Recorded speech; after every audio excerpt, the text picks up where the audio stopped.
Мир начала 20 века медленно сползает к войне, которая уничтожит старую Европу. Страны усиленно наращивают вооружение, а их империалистические амбиции то и дело приводят к локальным конфликтам. На этом тревожном фоне одиноко и в то же время очень ярко звучит голос одного из величайших ораторов начала 20 века и лидера французских социалистов Жана Жареса. С парламентской трибуны, страниц газет и на митингах он призывал к миру, напоминая, что не народы хотят войны, а правительство, движимое амбициями и страхом. Жарес доказывал, что истинный патриотизм — это любовь к своему народу, а не ненависть к другим, и что истинный патриот не может желать войны. Жан Жарес — это вдохновляющий пример человека, верного идеалам, человека, отдавшего собственную жизнь в борьбе за жизни других, которые не должны были погибать ни в окопах, ни на фабриках.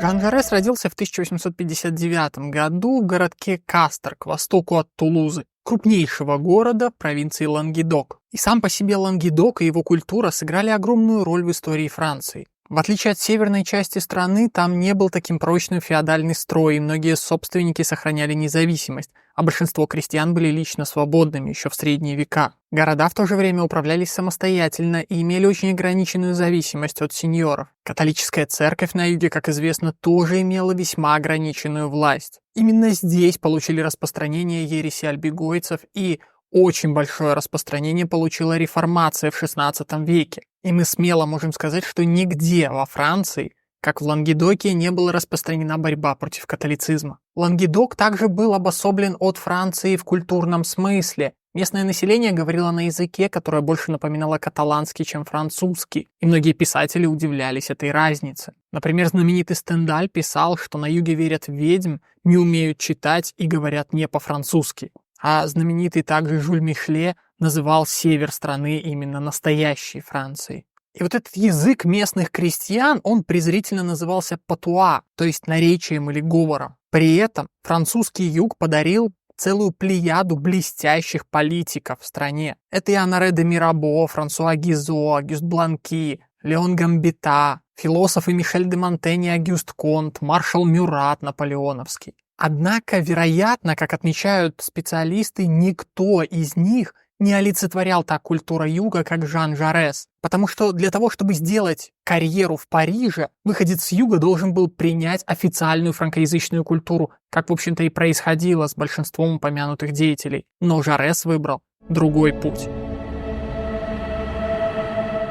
Несмотря на то, что родители Жана Жареса, как я уже сказал, по меркам Кастро были такими солидными буржуа и устроили своих детей в пансион и учили говорить на истинном французском языке, Жан Жарес сам с детства был очень близок с крестьянством. Когда на летние месяцы он вместе с братом возвращался домой, то Жан трудился вместе с крестьянами в поле, и в этих молчаливых тружениках он видел нечто большее, чем простонародье необразованное, над которым посмеивались в Париже. Именно в этой крестьянской ментальности будущий лидер социалистов разглядел вот это глубинное мировоззрение, которое разделяли миллионы французов, но о которых политики парижские ничего толком не знали. Крестьянин серьезен, ему приходится много трудиться, рассчитывать свои действия и вести себя осторожно с окружающими. Он не распыляет свои умно-остроумные шутки и пустяки, он пользуется им не как игрушкой, а как инструментом. Крестьяне привыкли действовать, а не мечтать. И, в общем-то, в нем всегда, всю жизнь будет ощущаться такой просвещенный крестьянин. И он уже в детстве освоил патуа, упомянутый, став государственным деятелем национального масштаба. Приезжая на юг, он будет говорить именно на этом наречии с местным населением, то есть на понятном им языке. Он считал, что новое общество, равное, о котором мы будем в будущем говорить, как идеал Жареса, не должно в себе нести угнетение ни экономического, ни культурного. Так, в 1909 году в одном из южных городков на митинге он заявил: «Когда мы, сыновья несчастных мертвых, организуем социальную революцию, мы заговорим на патуа, чтобы возвестить нашим дорогим предкам, лежащим в могилах, что их потомки, наконец, счастливы и свободны».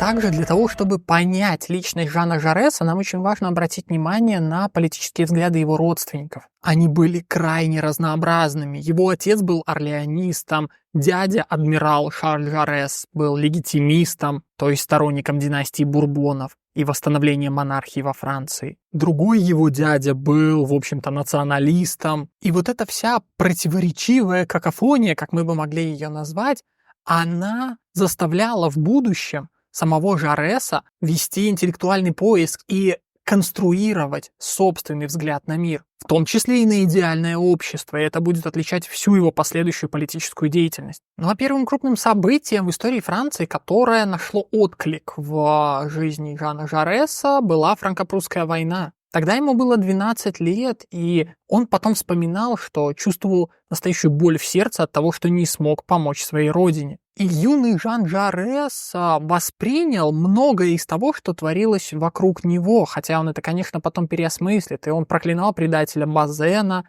наивно восхищался пламенными речами Гамбита, а само позорное поражение Наполеона III под Седаном и его пленение привело к тому, что на юге распространилась идея, что это дворяне сговорились и богачи с прусаками и сдали Францию. Это на самом деле нечто похожее на то, что потом назовут Веймарским синдромом, когда после Первой мировой в Германии, в первую очередь военные, будут убеждать людей, что на самом деле мы не потерпели поражения, это все предатели в тылу. Отчасти, конечно, Веймарский синдром можно увидеть и в распаде Советского Союза, когда спустя десятилетия начали убеждать, что да нет, у нас была великая держава, а на самом деле ее развалили враги. И игнорировать объективные причины самого распада Советского Союза и поражения в холодной войне как следствие. Возвращаясь к Жаресу, стоит отметить, что никакого отклика в нем не нашли события Парижской коммуны. Да, он был ребенком, но тем не менее, ведь он впоследствии будет видным социалистом.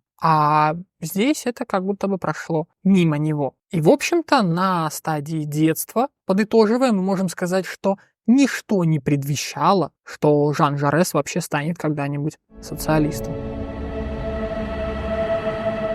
В коллеже Кастро, когда Жан учился, он считался лучшим учеником за всю историю этого заведения. Часто случалось, что помощник директора обсуждал с ним на переменах вопросы истории и литературы, учитель философии с ним прогуливался и подолгу беседовал о великих мировых проблемах. Преподаватель истории стремился подтолкнуть его к тому, чтобы он занялся изучением и написанием истории Лангедока. И, конечно же, этих учителей привлекал в их самом талантливом ученике глубокий, не по годам зрелый ум. Причем ум этот был, скажем так, разносторонним. Он явно тяготел к гуманитарным наукам, но и учитель математики открыл в нем способности к логическому мышлению, и учитель физики говорил, что он может сделать научную карьеру в этой области. А в 1876 году произошел такой очень яркий эпизод, без которого не обходится практически ни одна сколько-нибудь вменяемая биография Жана Жареса. Ему доверили от лица коллежа приветствовать префекта департамента Тарн. И префекту сказали, что приветствие прочитает ученик класса риторики Жан Жарес. Из рядов вышел такой коренастый мальчуган с листками бумаги в руке, но это ужасно! Неужели у него нет штанов поприличнее? Туфли перевязаны веревочками, и вот этот человек будет приветствовать префекта? Жарес заговорил, и голос его поначалу звучал робко, но затем он воодушевился, и речь полилась свободно. И несмотря на невзрачный вид ученика, это было ярко и оригинально. И когда префект подошел к профессору, сказав: «Поздравляю вас с прекрасной речью», профессор ответил: «Так Жан Жарес сам написал этот текст». И после этого префект даже приказал директору, чтобы ученики отдыхали 2 дня вместо 1. А сам он долго беседовал с нашим сегодняшним героем. Это, конечно же, позволило ему завоевать огромное уважение среди сверстников. Но само его рвение, конечно, иногда учителей раздражало. Он задавал слишком много вопросов и часто слышал замечания, мол, придерживайтесь программы. В общем-то, все мы с вами встречали таких персонажей в разнообразных учебных заведениях. Но вам будет приятно узнать, что отныне вы будете изучать защитную магию по программе, одобренной министерством. Именно в стенах коллежа произошла еще одна встреча, которая предопределила дальнейшую судьбу во многом Жана Жареса. Директор в один прекрасный день представил классу такого маленького старичка Феликса Дель Тура, который был инспектором Министерства просвещения. Он посещал такие провинциальные колледжи, лично экзаменовал учеников, и он выискивал таланты. И тут, как, по крайней мере, нам повествует официальная, скажем так, история, случайно совершенно из книги преподавателя выпал лист бумаги, который Дельтур начал читать и спросил, кто это написал, на что ему преподаватель заявил, что это работа Жана Жареса.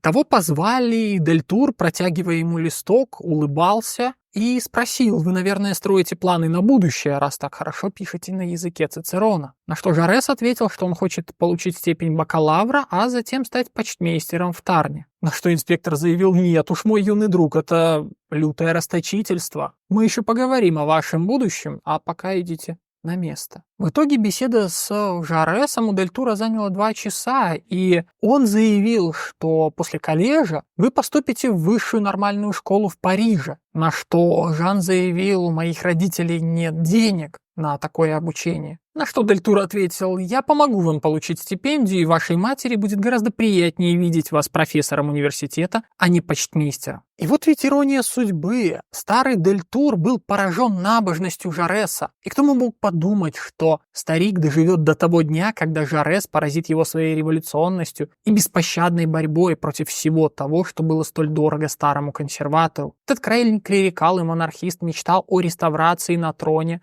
принца Орлеанского дома. И вот он оказался благодетелем и воспитателем фактически будущего великого социалиста. Париж произвел на Жареса очень двоякое впечатление. Он оказался в чужой социальной среде, которая на его родной юг вообще не походила. Он привык к более размеренному ритму, а столица была явно не такой. Мне казалось, что тысячи и тысячи незнакомых людей, проходивших друг мимо друга, неисчислимая толпа одиноких призраков, были лишены всякой взаимной связи. Я спрашивал себя с чувством обезличенного страха, как все эти существа соглашались с неравным распределением благ и невзгод, как эта огромная социальная структура не распадалась. И я не видел цепей на их руках и ногах, однако я видел не все. Цепи сковывали их сердца. Но сердце не чувствовало тяжести этих цепей. Скована была мысль, но она не отдавала себе в этом отчета.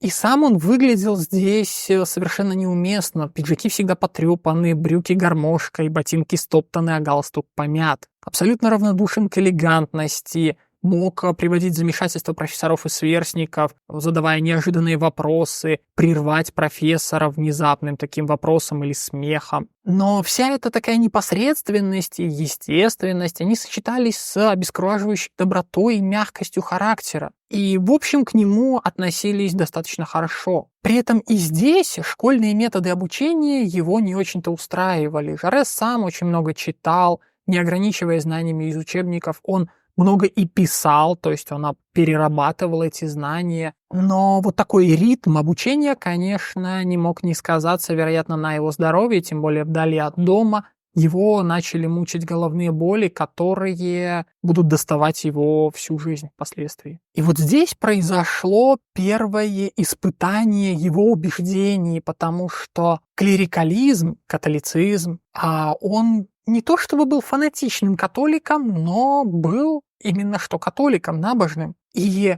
он в это время проникается идеями рационализма, античной философии, французских мыслителей эпохи Просвещения. И вот сочетать это все, конечно же, было невозможно. И теперь его набожность, она не выдержала столкновения с рационалистической философией. Плюс надо отметить, что в то время во Франции шла борьба против клерикализма, потому что республика пыталась укрепить себя, а клерикалы, конечно, это была опора консерваторов, и это тоже, вероятно, сказалось на взглядах самого юного Жареса. При этом он ведь мог бы стать таким своеобразным двоевером, или, в принципе, какими христианами большинство людей являются в современном мире. То есть сохранить внешние атрибуты, но в общем-то, от этого отказаться. Но он был достаточно цельным человеком, и он не мог примирить такие вещи. И в сущности, от религии в этот момент он отказался.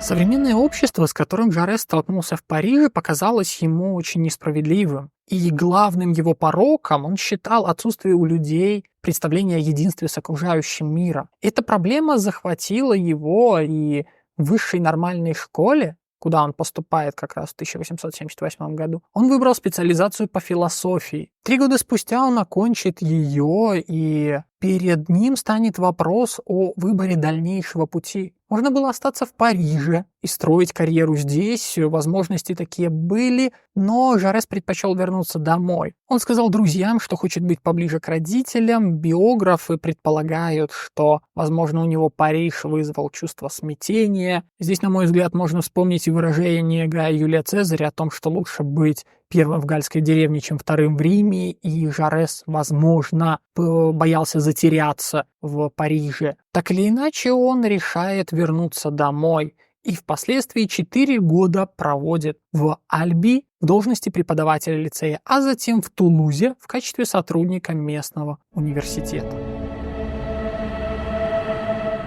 И вот тут постепенно начинается превращение его из академического философа в практически мыслящего человека. Если тебе удалось добраться до глубинного смысла Вселенной, нужно обязательно возвращаться на бушующую и волнующуюся поверхность. То есть он считал, что недостаточно просто проанализировать проблемы общества, какой-то обрисовать идеал, как он его видит. Нет, теперь пора вернуться на поверхность, что называется, и менять это общество. В 1881 году, когда Жарес вернулся из Парижа, проходят новые выборы в парламент. И он участвует активно в этих выборах, он помогает нотариусу Кавалье, умеренному республиканцу, избраться от Кастро. В то же время он интересуется политикой национального уровня, он по-прежнему восхищается Гамбита. Однако уже это восхищение, оно утрачивает свою остроту, потому что он видит, что умеренные республиканцы готовы вступать в разнообразные союзы для того, чтобы получить себе должности, для того, чтобы реализовать себя,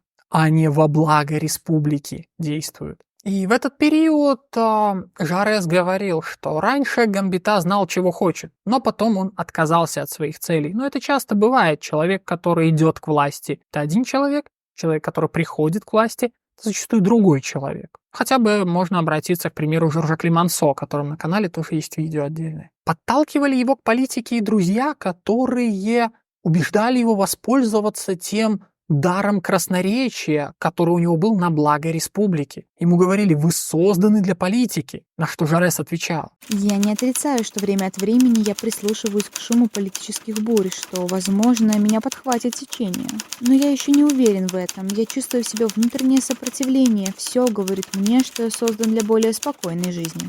Однажды произошел еще один интересный эпизод на пути в становление Жареса как политика. Он, окруженный группой студентов, шел по коридору факультета, и из большой аудитории доносился сильный шум, который привлек его внимание. Он спросил, что там происходит, и ему сказали, что это бывший депутат читает там политическую лекцию. Он говорит: а ну-ка, пойдем послушаем. А тот был бонапартистом и громил республику и ее лидеров. Кричал некий Жюль Ферри, и все в таком духе. И Жарес, охваченный внезапным волнением, кричит: я требую слова. На него начали в ответ кричать, мол, не мешайте оратору. Но он заявил: я профессор этого факультета и, полагаю, имею право здесь говорить. И Жарес распалился, начал приводить доводы в защиту республики, и постепенно он сумел аристократическую аудиторию сторонников вот этого бывшего депутата растопить и закончил свою импровизацию под овации всего зала. И впервые он столь явно ощутил опьянение ораторским успехом. Ну а те, кто выступали публично и кому удавалось действительно так раскачать аудиторию, знают, насколько это притягательно, и к этому хочется возвращаться. Его мать, однако, была встревожена, потому что деятельность его в университете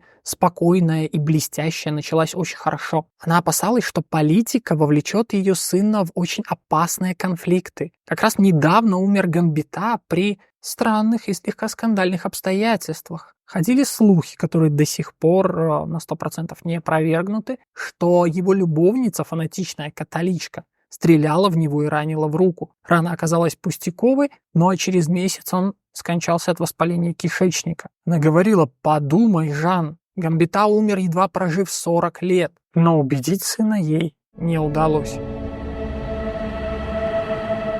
По-настоящему Жарес вошел в практическую политику в 1885 году, когда его родной департамент Тарн стал местом борьбы между сторонниками республики и дворянами-латифундистами. И симпатии Жареса к простым людям позволили ему уверенно победить на выборах уже в первом туре, и 26 лет он стал самым молодым депутатом французского парламента. И вчерашний философ вступил в этот самый парламент, не понимая, как в нем ориентироваться. Да, отмечали его красноречие, причем на фоне таких мастеров, как Климансо, это звучит очень серьезно. Но чтобы преуспеть во французской политике времен ранней Третьей Республики, мало было уметь хорошо говорить.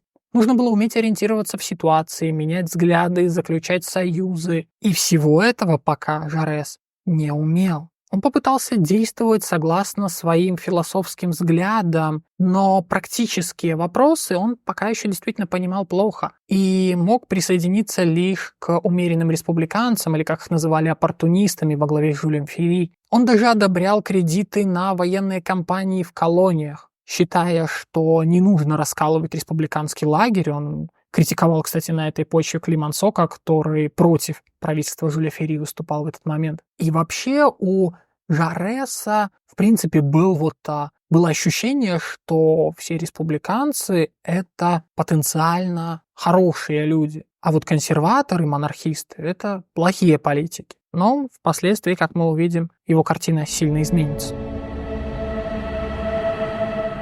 Первым событием, которое сделало картину Жареса более такой многослойной, многоцветной, я бы сказал, стала история с генералом Буланже. Буланже стал министром обороны, и своим демократизмом, реформами в армии он привлекал многих, в том числе и Жареса, и самого Климансо. А затем стало понятно, что это очень опасный авантюрист, он угрожает основам республики. Но генерал стал уже очень популярной фигурой. Его поклонники ходили с красной гвоздикой в петлице, это был любимый цветок Буланже. Повсюду были генеральские портреты, игральные карты, где на тузах красовались изображения Винценгеторика, это вождь галлов в борьбе с Гаем Юлием Цезарем, Жанны д'Арк, Наполеона и Буланже. То есть его поставили в один ряд, скажем так, сюда. И вот это увлечение генералом, оно охватило всю страну, и стало понятно, что это потенциально новый Бонапарт, который с опорой на популярность может установить в стране военную диктатуру. Буланже также был и реваншистом, а в 1887 году произошел инцидент с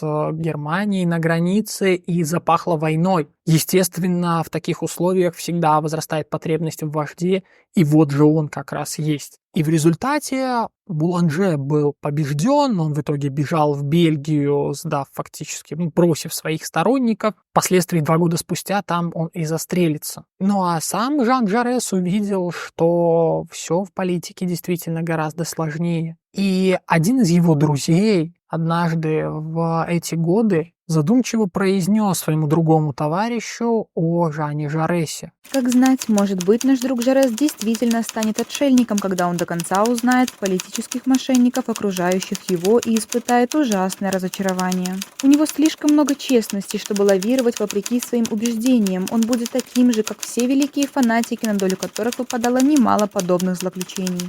Впоследствии, уже 20 лет спустя, Жарес констатировал, что в этом парламенте он оказался в полном одиночестве.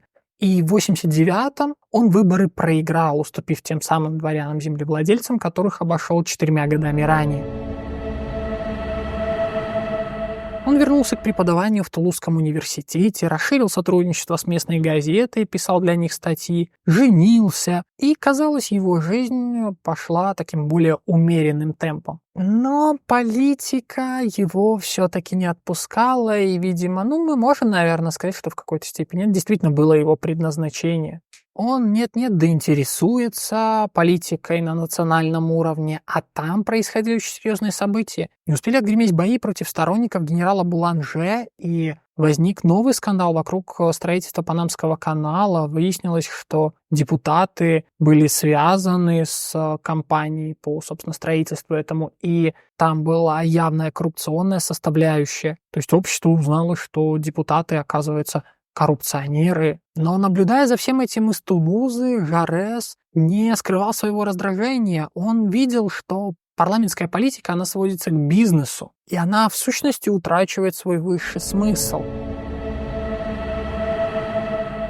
И вот тут впервые по-настоящему Жаре сталкивается с марксизмом. Его многие конкуренты в муниципальном совете Тулузы, куда его избрали после того, как он проиграл выборы в национальный парламент, были, что называется, люди от станка. Вчерашние рабочие, которые говорили, что пролетариат имеет первоочередное значение, и местная власть должна именно на него ориентироваться. Они ссылались на труды Карла Маркса, которые Жарес тоже изучал. И в целом можно видеть, что Маркс оказал определенное влияние на его мировоззрение. Смысл экономического материализма состоит в том, что человек не получает идею справедливости в готовом виде из глубин своего мозга, а видит в ней отражение экономических отношений производства. Тем не менее, политический компонент марксизма Жарес отвергал напрочь. Он был против классовой борьбы, экспроприации буржуазии, диктатуры пролетариата. Идеи насильственного захвата власти и передела собственности его абсолютно не устраивали. Он считал, что трудящиеся должны добиваться своего в условиях демократического режима и всеобщего избирательного права. И он свою задачу видел как-то так. С одной стороны, лишить бездушных доктинеров и догматиков, мечтающих о классовой борьбе и революции, монополии на социалистическую идею. А с другой стороны, убедить большую республиканскую партию в том, что она сможет сохраниться лишь в том случае, если будет заботиться об обездоленных и эксплуатируемых. Через 2 года после поражения Жареса на парламентских выборах, как выражался Троцкий, ветер истории вновь подул в его паруса. Во Франции были созданы, скажем так, все условия для роста забастовочного движения. 1 мая 1891 года французы впервые отметили День солидарности трудящихся. И в небольшом городке Фурми на северо-востоке страны манифестация рабочих закончилась трагедией. Правительственные войска открыли огонь, в результате чего погибли 9 человек. И вот этот расстрел Фурми прогремел на всю страну и лишь ускорил процесс формирования такого более монолитного рабочего движения. Да, во Франции существовала с 1982 года рабочая партия во главе с Гедом, сторонником Маркса, но она не была очень популярной. В то время вообще больше рабочих шли даже за Клемансо и его радикалами. Но в 1892 возникает Федерация бирж труда, и вот эти разрозненные пока что социалисты готовились к участию в выборах в 1893 году. И тут во время этой подготовки волна рабочего движения докатилась и до родного для Жареса Тарна. В мае уже 1992 года следующего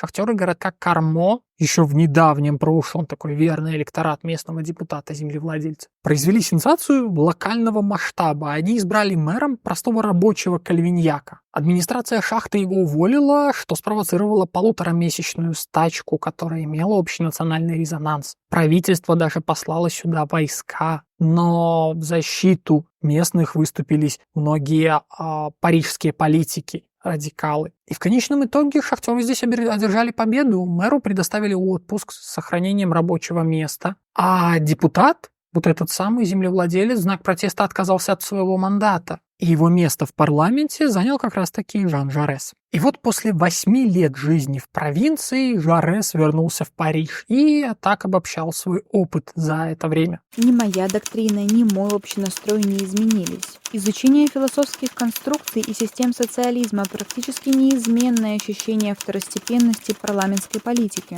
если она не имеет своей целью полное изменение общества. Отвращение к той недостойной жизни, которую сегодня влачат люди, все это привело меня к социализму. Теперь Жарес, что называется, подрос, ведь раньше он вообще считал, что любой республиканец является социалистом, потому что республика — это наиболее справедливый строй, но время, когда республиканцы сотрясали сами устои французского государства, они ушли в прошлое. Вчерашние вот эти борцы с консерватизмом, с монархистами, придя к власти, сами теперь стали консерваторами и превратились в охранителей, и готовы были блокироваться даже с бывшими противниками. В частности, и с клерикалами. В 1892 году Папа Римский Лев XIII выпустил известную энциклику, которая положила начало движению монархистов и католиков в сторону умеренной республики. Но Франция — это такая страна с традиционным политическим нонконформизмом, что мы видим по сей день. И республиканцы, смещаясь как бы вправо в политическом спектре, оставляли слева огромное пространство, которое и должны были занять социалисты рано или поздно. И Жарес в парламенте уже не стал блокироваться с умеренными республиканцами, не стал он, кстати, блокироваться и с радикалами Климансо, он собрал вокруг себя небольшую группу из 2 десятков депутатов такой социалистической ориентации. И теперь Жан Жарес считал, что именно социализм должен реализовать республиканский лозунг, добившись торжества социальной справедливости. Социалистическое движение вышло из республиканских институтов, введенного вами светского образования и утвержденного вами рабочего законодательства. Но в то же время оно во все большей степени является порождением экономических условий, которые развиваются в этой стране уже 50 лет. То есть можно сказать, что, как говорят, он хотел быть святее Папы Римского, то есть большим республиканцем, чем сами республиканцы. Однако в парламенте большинство, конечно, воспринимало его выступления на социальные вопросы, так сказать, как популистские лозунги, не очень серьезно. Не находили они отклика у депутатов, по большому счету. Однако ситуация во Франции накалялась. В 1992-1994 Францию захлестнула волна анархистского террора, апофеозом которого стало убийство президента страны Карно в июне 1994-го. Правительство, как это чаще всего бывает, на насилие ответило насилием. И были внесены законы, которые расширили полномочия полиции, и с легкой руки левых политиков эти законы получили прозвище злодейских. Жарес в июле уже 1994-го обрушивался на правых, поддерживавших репрессивное законодательство. Ваш закон будет пристально, неотрывно и всесторонне следить за совестью всех и каждого. И под предлогом сохранения моральной чистоты вы установите в стране самую странную тиранию из всех, которые она переживала.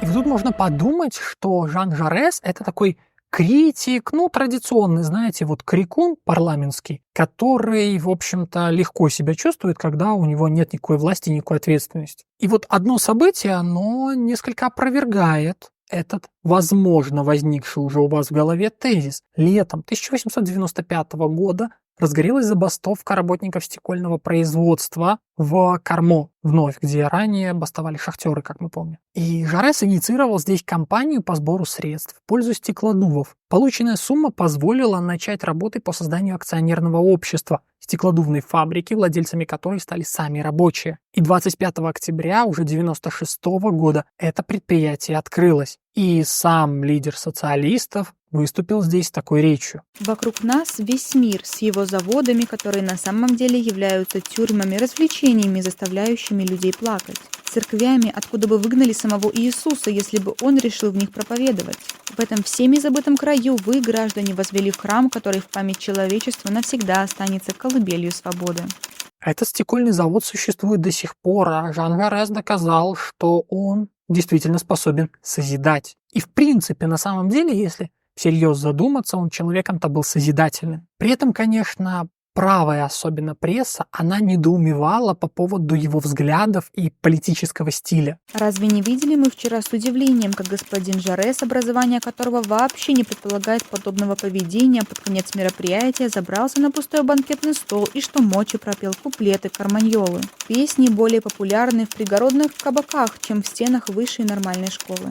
Вообще, люди привыкли, что за интересы трудящихся выступают кто-то из их среды. А Жарес это был такой типичный буржуа с образованием типичного буржуа. На практике же этот человек, как его называли, тучный человек с красным лицом нормандского крестьянина, он воплощал в себе такой непонятный синтез буржуа и крестьянина. Но в этом была его очевидная изюминка. И вот Лев Троцкий, который в тот момент был в эмиграции и наблюдавший Жареса вблизи, так описал свои впечатления от его выступлений. На трибуне он кажется огромным, а между тем он ниже среднего роста. Коренастый, с туго сидящей на шее головой, с выразительными играющими скулами и раздувающимися во время речи ноздрями, весь отдающийся потоку своей страсти. Он принадлежит к тому же человеческому типу, что Мирабо и Дантон. Как оратор он несравним и несравненен. Всякий француз говорит хорошо. Но тем труднее французу быть великим оратором. А таков Жарес. И знаете, похвала от Троцкого, который сам был, безусловно, маститым оратором, она тоже, в общем-то, здесь крайне показательна. Тот же Троцкий впоследствии скажет, что во весь рост сможет проявить себя Жан Жарес именно в деле Альфреда Дрейфуса. Мы уже не раз к нему ссылались, Это дело еврейского офицера, которого обвинили в шпионаже в пользу Германии. И тут стоит отметить, что поначалу Жарес допускал высказывания не просто обвиняющие Дрейфуса, а высказывания, как сейчас бы сказали, антисемитские, хотя правильнее их было бы назвать юдофобскими. Мы удивлены тем, какие значительные силы мобилизовало еврейство, чтобы спасти одного из своих. Дрейфус продавал документы за деньги, вот и все. Также Жарес негодовал по поводу мягкости вынесенного приговора. Однако, когда стали появляться все новые свидетельства о том, что Дрейфуса оклеветали, Жарес, как и Климансо, постепенно начинает менять свою позицию. Это на самом деле очень важно, то, что характеризует двух этих деятелей, потому что для публичного человека отказаться от своей позиции, сменить ее на прямо противоположную, это зачастую настоящий подвиг, на который способны далеко не все, как мы знаем. И быстро стало понятно, что на самом деле дело не в судьбе еврейского офицера, точнее французского офицера еврейского происхождения. Мне неизвестно, виновен Дрейфус или нет. Нет, вопрос не в этом. Речь идет о том, чтобы понять, допустимо ли, чтобы военные судьи под любым предлогом, без всяких законных гарантий, хватали и карали гражданина, кем бы тот ни являлся. Вопрос действительно перешел в другую сферу, и он сотрясал сами основы республики. И здесь, конечно, свой ораторский талант и Климансо, и сам Жарес развернули на полную мощность.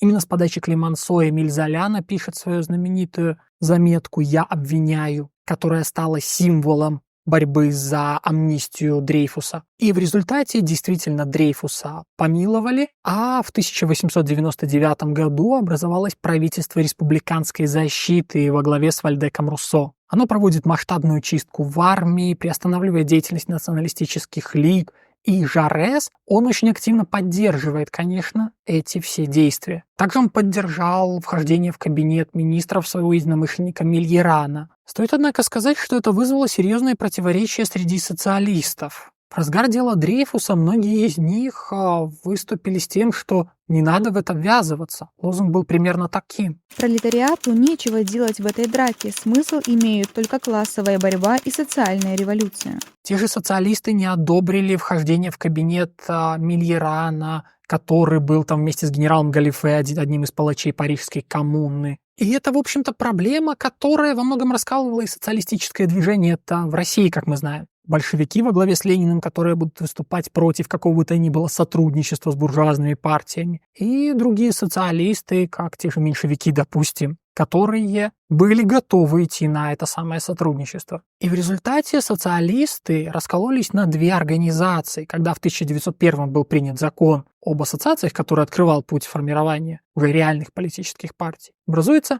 французская социалистическая партия во главе с Жаресом, а Гет и его сторонники образуют социалистическую партию Франции, которая ориентировалась на марксистские идеи. Выборы 1902 года, казалось, подтверждали правоту идей Жана Жареса. 36 его сторонников вошли в Палату депутатов, в то время как гедисты смогли продвинуть туда только 11 человек. В это же время правительство Вальдека Руссо сменилось кабинетом Камба, который взял решительный курс на борьбу с клерикализмом. И Жарес одобрил антиклерикальные мероприятия Камба, и он даже, можно сказать, спас своим красноречием это правительство во время так называемого карточного скандала. Военный министр Андре, республиканец и антиклерикал, развернул в армии подпольную борьбу против офицеров-католиков. Речь фактически шла о такой второй зеркальной версии дела Дрейфуса, когда угнетаемыми уже оказались те, кто раньше угнетал самого Дрейфуса. И Жарес с парламентской трибуны доказывал, что политика восстановления республиканского духа в армии гораздо важнее некоторых перегибов, и отправлять его в отставку в угоду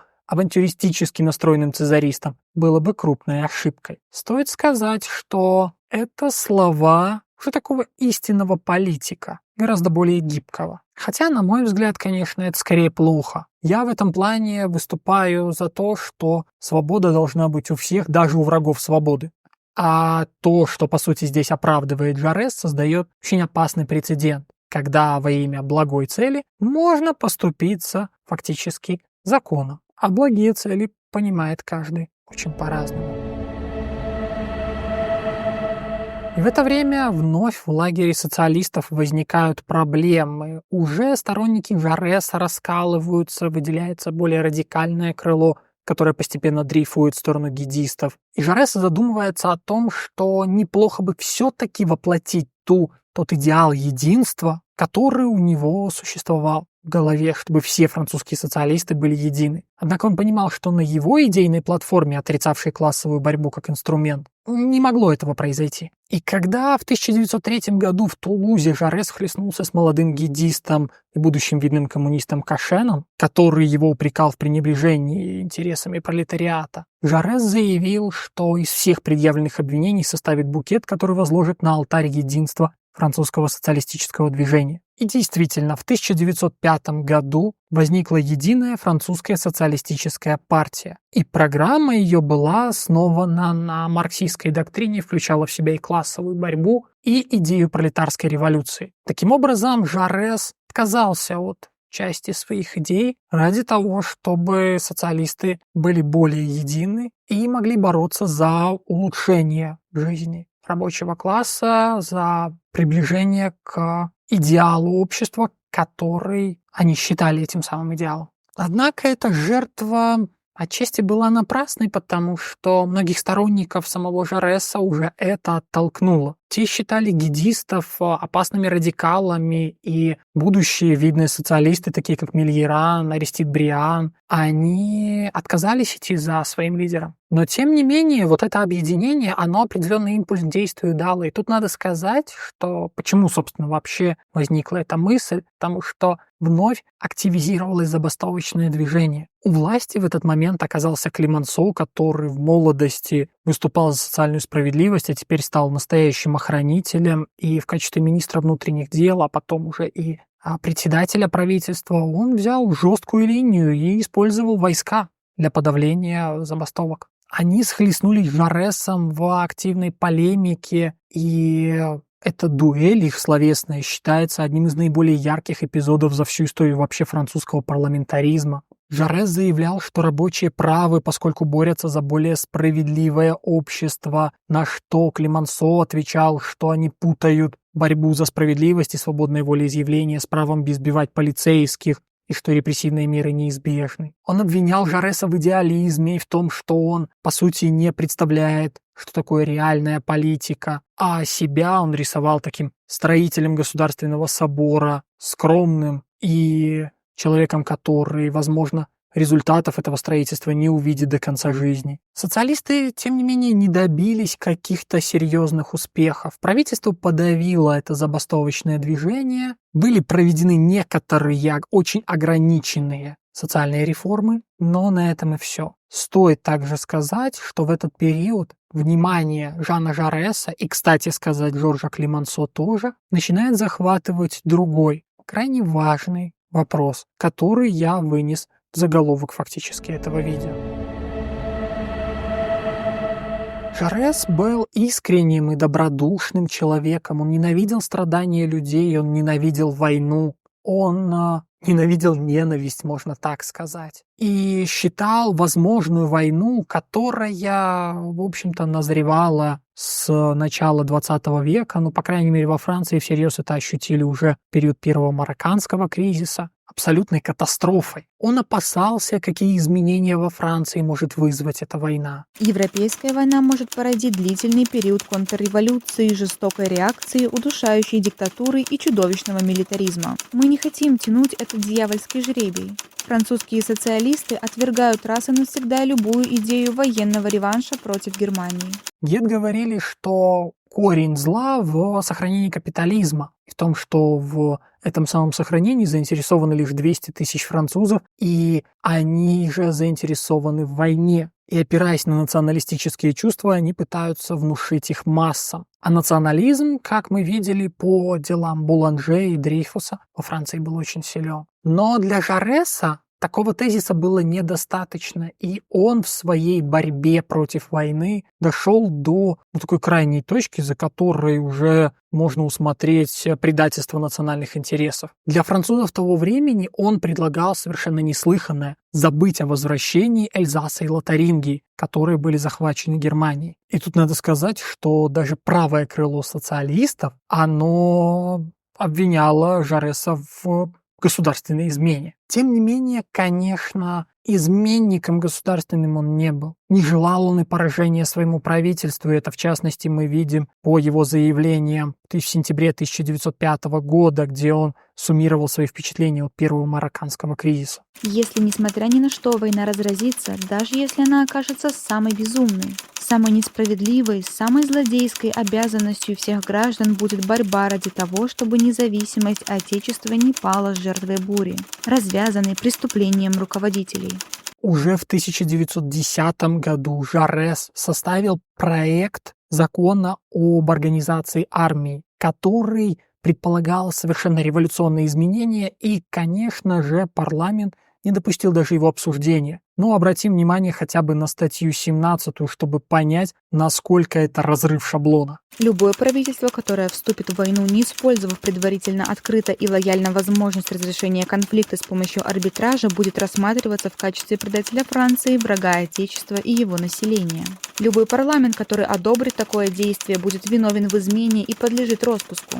Конституционная и национальная обязанность граждан будет состоять в том, чтобы свергнуть такое правительство и заменить его правительством доброй воли, которое, обеспечивая сохранение национальной независимости, предложит противнику предотвратить или прекратить военные действия путем передачи спора в международный арбитраж. И Жарес, анализируя историю французской армии, он пытается убедить, что нужно не противопоставлять ее нации, как сейчас, чтобы она не была консервативной силой, которая подавляет, например, рабочее восстание и вообще является таким государством в государстве, а она должна быть истинно народной, то есть единой вместе с нацией. В конечном итоге Жарес выступал за то, что вооруженная нация и обеспечит безопасность страны. На мой взгляд, справедливые упреки в этом месте по поводу того, что это было наивно, потому что, например, из видео Мольтке, которое доступно на Бусти, мы знаем, что профессиональная армия намного сильнее просто элементарно, что показали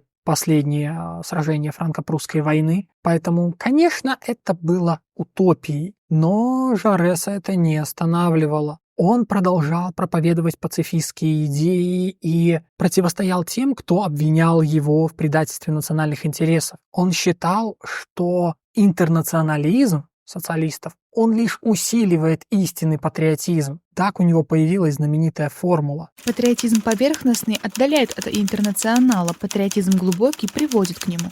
То есть, в общем и целом, мы можем обобщить так эту логику. Война для Франции — это плохо. Интернационализм, по мнению Жареса, может предотвратить эту войну. Следовательно, быть интернационалистом в этой ситуации — это быть истинным патриотом своей страны. Хотя с этим, безусловно, можно спорить. И при этом он не ограничивается только парламентской деятельностью. Ситуация в мире все больше накаляется, и когда у него выдаются свободные день-два, он едет выступать по разным городам, непосредственно общаясь с людьми. Его не пугает враждебность аудитории, а напротив его это распаляет, как оратора, как мы уже видели в одном из примеров. И Франсуа Мариак, один из крупнейших впоследствии французских писателей, вспоминал: «Мне было 18 или 19 лет, когда я увидел и услышал Жареса в Бордо.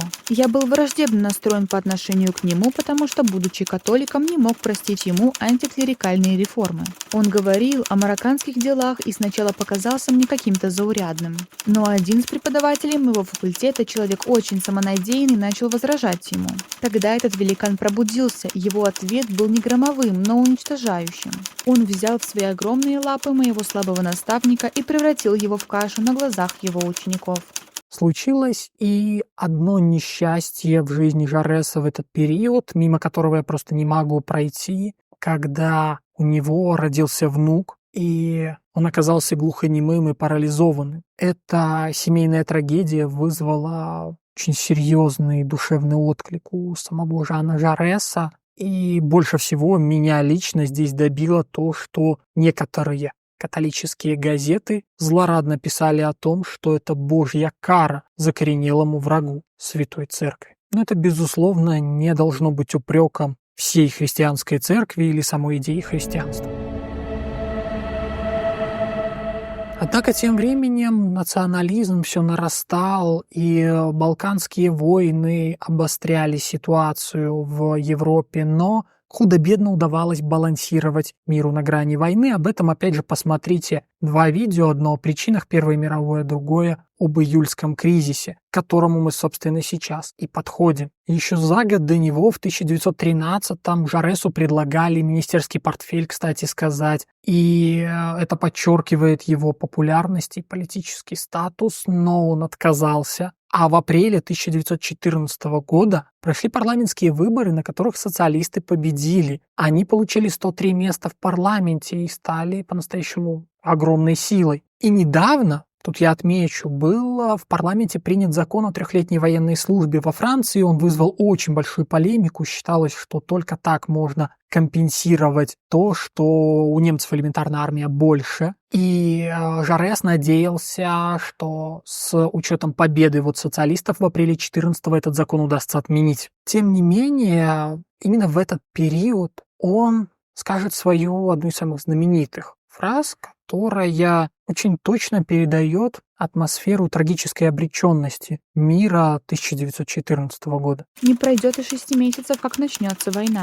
Я получаю столько писем с угрозами, и я не удивился бы, если бы оказался ее первой жертвой. Я прощаю того, кто меня убьет. Виновными будут те, кто даст ему оружие. Я мечтаю только о том, чтобы мне не пришлось слишком мучиться. Однако, опять же, то, что он так чувствовал, не значит, что не надо ничего делать. Он едет в Швейцарию, где в Берне собираются французские и немецкие парламентарии, создается постоянный комитет защиты мира, который не сыграет сколько-нибудь серьезной роли при столкновении с реальностью. Он того столкновения просто не выдержит. Но это все были попытки.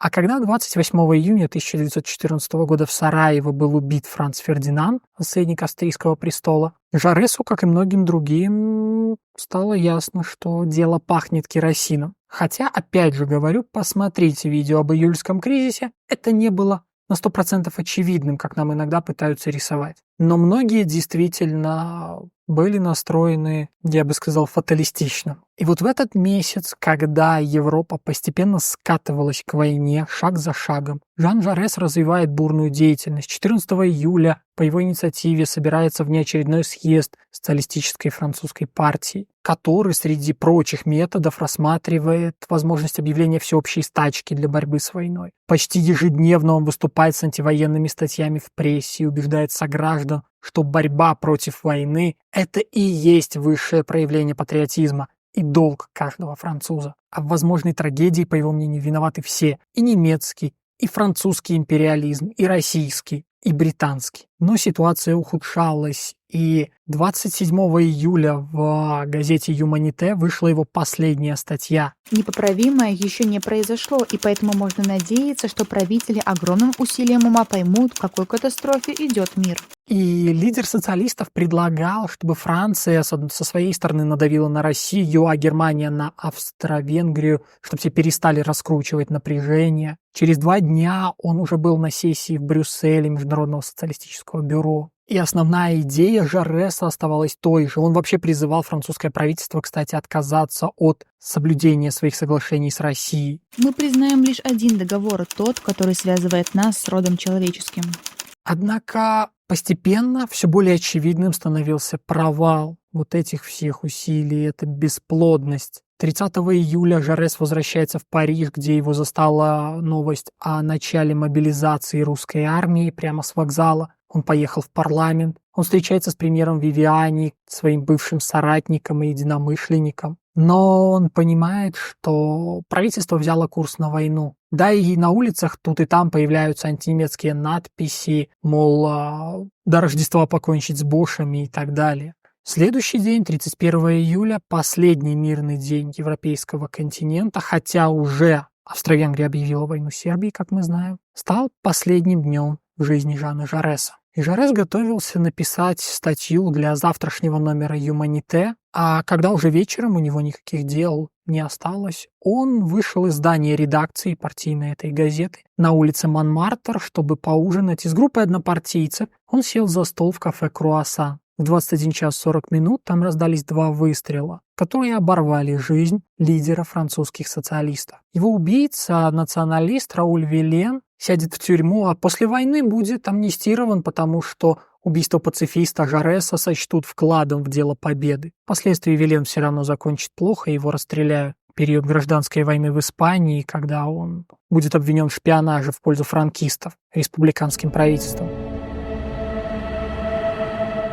Убийство Жареса в такой переломный исторический момент, суд позволило создать своеобразный миф. И миф этот, он имеет 2 стороны. Это чем-то похоже на извечный вопрос, а как бы развивалась Россия, если бы не убили Столыпина, или вошли бы американские войска во Вьетнам, если бы не убили Джона Кеннеди. И здесь, конечно, мнение всегда раскалывается. Часть историков и публичных деятелей того времени заявляли, что Жарес с началом войны готовился принять неизбежное и вновь, как в 1792 году, призвать нацию для защиты республики и Отечества. Жалкий сумасшедший убил Жареса в тот момент, когда тот со всей своей выдающейся энергией оказывал стране двойную услугу, настойчиво пытаясь сохранить мир и призывая весь французский пролетариат на защиту Родины.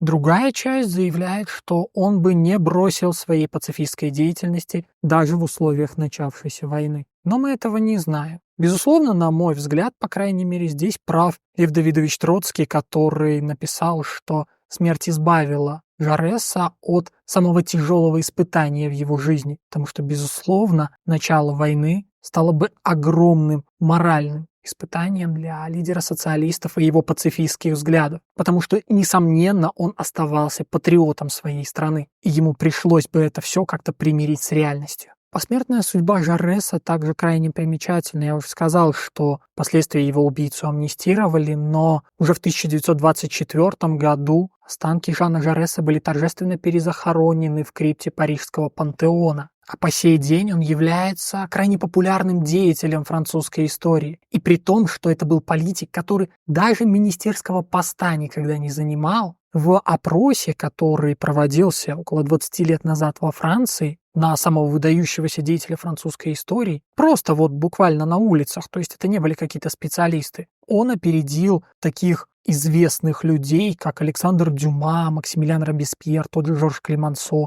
Людовик XIV. Поистине феноменальная личность.